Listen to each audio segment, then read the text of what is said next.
Conference में आप सब लोगों का स्वागत है। और आज का जो सबसे महत्वपूर्ण विषय है, आप सब समझ रहे हैं उस चीज़ को, वह है अध्यापक भर्ती परीक्षा को लेकर। यह परीक्षा 24, 25 और 26 अपने निर्धारित तिथि और कार्यक्रम के अनुसार आयोजित की जाएगी। इसमें किसी को कोई संशय नहीं होना चाहिए। फिलहाल के हिसाब से वो अपने निर्धारित कार्यक्रम के हिसाब से ही वो आयोजित की जाएगी। जो भी अभ्यर्थी इसमें आवेदन दिए हैं वो सभी के सभी इसमें भाग लेने के लिए अधिकृत हैं, वो भाग ले सकते हैं। आप सब लोगों को जानकारी दे दूं कि हम लोग परीक्षा के स्टेज पर हम किसी भी अभ्यर्थी की पात्रता या उसकी पात्रता नहीं है, इसकी जांच नहीं करते हैं। स्व घोषणा आधारित वो जो भी अपना तथ्य आवेदन में दिए हैं, हम उसको स्वीकार करते हैं और उसके हिसाब से हम उसे परीक्षा में भाग लेने के लिए अनुमति देते हैं, एडमिट कार्ड इशू करते हैं। और एक बार जब उनको एडमिट कार्ड इशू हो गया तो वो परीक्षा में भाग ले सकते हैं। और डॉक्यूमेंट वेरिफिकेशन का जब स्टेज आता है, उस समय हम चेक करते हैं कि वो जो दावा किए हैं कि वो योग्य हैं, पात्र हैं, उसके बारे में उनके डॉक्यूमेंट वेरिफिकेशन के समय में हम चेक करते हैं। अब यहाँ पर आप लोग जरूर पूछेंगे और सब लोगों को ये संशय है कि बीएड वालों के केस में स्पष्ट कुछ होना चाहिए कि स्थिति क्या है।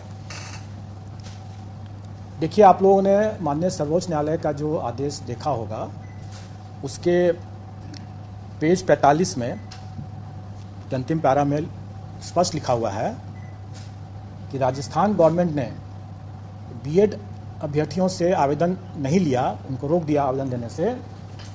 ये गलत हुआ, क्योंकि उस समय एनसीटी का जो गाइडलाइंस था वो प्रभावी था, और जब तक गाइडलाइन प्रभावी है तब तक उसको मानना राज्य सरकार को था।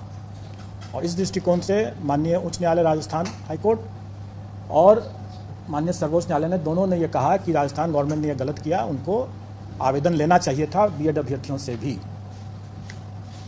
हमारे मामले में भी वही बात लागू होता है।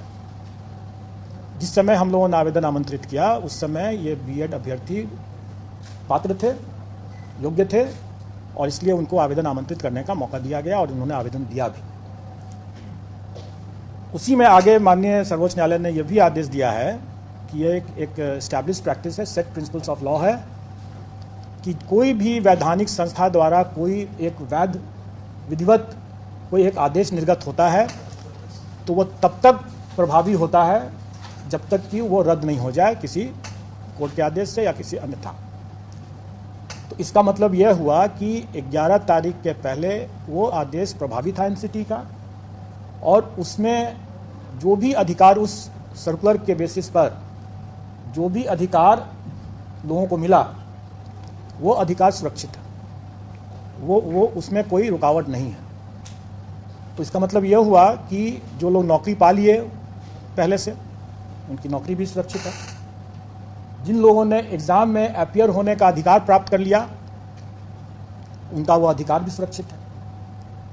तो इसका मतलब यह हुआ कि बीएड के अभ्यर्थी जो हैं वो बेशक एग्जाम में अपीयर हो सकते हैं, क्योंकि उनका यह अधिकार सुरक्षित हो चुका है। लेकिन यह अधिकार उनके सिर्फ एग्जाम में अपीयर होने का है, जो कि सुरक्षित है। उसके फल पर उनका अधिकार अभी नहीं बना है। परीक्षा फल के अधिकार के बारे में इसमें हमारे विज्ञापन में भी यह अंकित है कि कोई भी निर्णय एनसीटी के परामर्श से जो राज्य सरकार जो निर्णय करेगी वही मान्य होगा। क्योंकि हम लोग एनसीटी से गाइडेड होते हैं, और जैसा कि मैंने पहले बताया कि पेज 45 सुप्रीम कोर्ट के ऑर्डर के लाइट में कि राजस्थान सरकार को भी एनसीटी के आदेश को मानना चाहिए था, क्योंकि वो उस समय प्रभावी था, और हम लोग भी उसी को मानते हैं। और एनसीटी का गाइडलाइन जो भी रहेगा, राज्य सरकार का जो भी उस पर जो निर्णय होगा वही अंतिम निर्णय होगा, वही मान्य होगा। ये सबको मानना है। तो इसके संबंध में जब स्थिति आएगी कि परीक्षा फल के संबंध में कि उनकी पात्रता बनती है कि नहीं बनती है, इसके संबंध में जो भी निर्णय होगा वो उस समय उसके परीक्षा फल को प्रभावित करेगा।